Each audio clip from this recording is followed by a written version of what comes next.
भिक्षुओं, शांत मन से सुनो। यह कथा तुम्हारे मन को एक नया मार्ग दिखाएगी। गौतम बुद्ध ने अपनी आंखें बंद की, जैसे भीतर किसी गहरी स्मृति में उतर रहे हों। चारों ओर मौन था। वन की मंद हवा, पत्तों की हल्की सरसराहट और दूर कहीं झरने की कलकल ध्वनि उस क्षण को और भी पवित्र बना रही थी। सारे भिक्षु कमलासन में बैठ गए। बुद्ध ने धीरे धीरे कहना शुरू किया। कथा का प्रारंभ एक साधु की तपस्या। बहुत समय पहले एक घने जंगल के बीच एक छोटा सा आश्रम था। वहां एक वृद्ध साधु रहते थे, जो कई वर्षों से ध्यान कर रहे थे। उनका चेहरा शांत झील की तरह निर्मल था। गांव के लोग उन्हें स्वामी शांतिकांत कहते थे, क्योंकि उनकी उपस्थिति से ही मन शांत हो जाता था। स्वामी शांतिकांत का नियम था, मन को बाहर की उथल पुथल से बचाओ और भीतर की ज्योति को देखो। वह किसी के विवाद में नहीं पड़ते, न ही दूसरों की आलोचना करते। बस हर मिलने वाले को कहते, सच्चा ध्यान अपने ऊपर रखो, दूसरों की गलती पर नहीं। गांव के लोग और ईर्ष्या। गांव के बहुत से लोग उन्हें पूछते थे, परंतु कुछ लोग थे जिन्हें यह बात चुभती थी। एक था दुराचारी रघुपाल, गांव का एक कुख्यात चोर और दबंग। उसने सोचा, ये साधु खुद को बहुत महान समझते हैं। चलो देखते हैं, इनका ध्यान कितनी देर में टूटता है। रघुपाल की योजना। रात को उसने अपने कुछ साथियों से कहा, कल हम सब साधु के पास जाएंगे। मैं उन्हें खूब गालियां दूंगा, अपमान करूंगा और देखूंगा कि उनका संतुलन कैसे बिगड़ता है। सब हंस पड़े, अरे अच्छा मजा आएगा। अगले दिन का सामना। अगली सुबह जब सूरज की किरणें पीपल के पत्तों से छनकर आश्रम में गिर रही थीं, रघुपाल जोर जोर से चिल्लाते हुए वहां पहुंचा। उसने साधु को ध्यानमग्न बैठे देखा। वह हंसते हुए बोला, अरे ओ ढोंगी बाबा, यहां बैठकर क्या तमाशा कर रहे हो? भगवान बनने का नाटक? साधु ने न आंखें खोली न कुछ कहा। उनकी सांसें धीमी और गहरी थीं। गालियों की बौछार। रघुपाल ने और जोर से कहा, तुम जैसे आलसी लोग समाज के किसी काम के नहीं, बस बैठे बैठे दूसरों को उपदेश देते हो। उसने साधु के पास रखा कमंडल उठाया और दूर फेंक दिया। अब बताओ, तुम्हारा यह कमंडल नहीं है तो तुम्हारी तपस्या कैसे चलेगी? साधु तब भी मौन थे।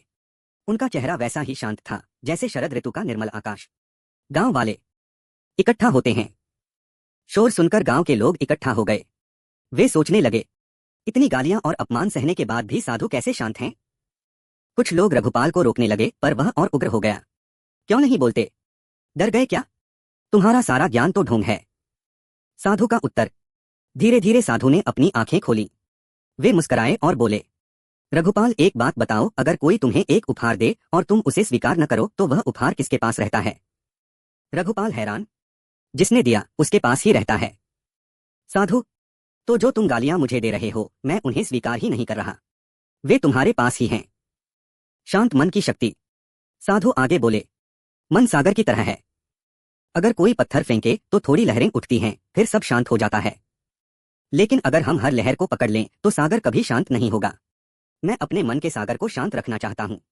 अगर मैं तुम्हारी बातों में उलझ जाऊं तो मैं खुद को खो दूंगा। रघुपाल का परिवर्तन। रघुपाल का चेहरा बदलने लगा। उसकी आंखों में पानी आ गया। उसने कहा, स्वामी जी, मैं बचपन से ही गलत रास्ते पर हूं। लोग मुझसे डरते हैं। मैंने सोचा था कि आपको भी डरा दूंगा, पर आपने तो मुझे जीत लिया। साधु ने प्रेम से कहा, मैंने तुम्हें नहीं जीता रघुपाल, तुमने खुद को जीत लिया है, क्योंकि तुमने अपने क्रोध को पहचान लिया। बुद्ध का उपदेश।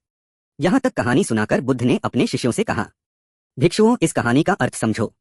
एक शिष्य ने कहा, भगवान, हमें दूसरों की बातों से विचलित नहीं होना चाहिए। दूसरा बोला, गालियों को स्वीकार न करने से वे हमारे नहीं बनती। बुद्ध मुस्कुराए, सही, लेकिन एक और गहरी बात है, ध्यान हमेशा अपने ऊपर रखो, दूसरों पर नहीं। दूसरों की गलती देखने से पहले अपने मन को देखो। मन का दर्पण। बुद्ध ने एक कटोरा पानी मंगवाया। उसमें कंकड़ डालकर पूछा, जब पानी में कंकड़ गिरता है तो कैसा होता है? शिष्यों ने कहा, लहरें उठती हैं, चित्र धुंधला हो जाता है। और जब पानी स्थिर होता है तब हम अपना चेहरा साफ देख सकते हैं। बुद्ध। मन भी ऐसा ही है। जब तुम दूसरों की आलोचना, अपमान या क्रोध को पकड़ लेते हो तो तुम्हारा मन मथ जाता है। जब तुम उसे छोड़ देते हो तो वह साफ हो जाता है और तुम अपना असली स्वरूप देख पाते हो। जीवन में अनुप्रयोग। भिक्षुओं, यह केवल ध्यान की बात नहीं, जीवन की बात है। अगर कोई तुम्हें बार बार दुख दे तो सोचो, क्या मुझे इसे पकड़ना है या जाने देना है? तुम्हारा निर्णय तुम्हारे सुख दुख को तय करेगा। अंतिम वचन।